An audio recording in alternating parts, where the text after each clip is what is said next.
Thus,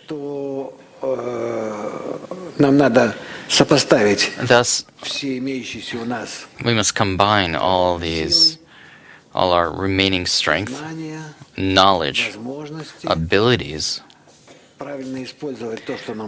to correctly use what we're given, and then we will get the embryo of the soul. In this we must be completely sure and confident. I promise you, I guarantee you that there is nobody that participates in it. In fact, in our entire spiritual system, Nebaruch, that doesn't have the ability. There's no such thing. It doesn't exist.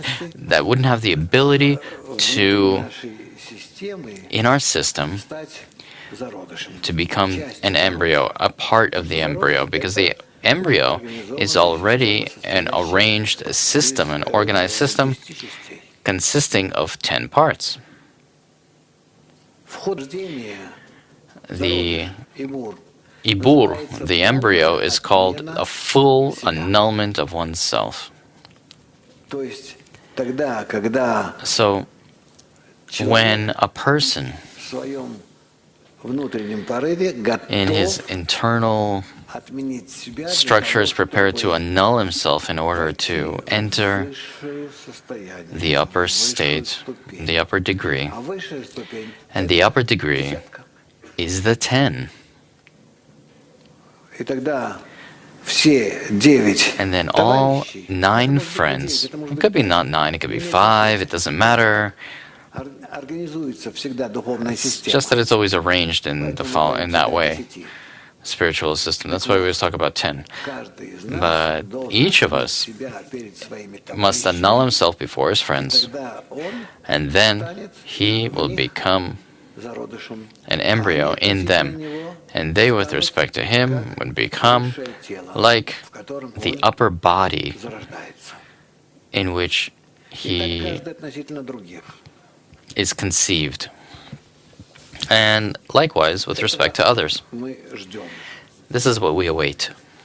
What does it mean to annul oneself before your friends in order to be conceived in the group, in this system? What does it mean to annul love for yourself, egoistic desire, love for yourself, and to acquire a different desire, love for the friends?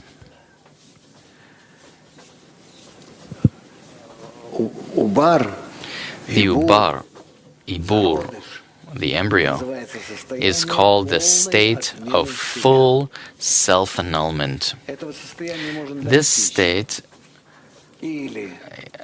may be attained either when we suffer endlessly and we're prepared to release our entire egoism, just not to suffer anymore. This movement forward is called the path of suffering.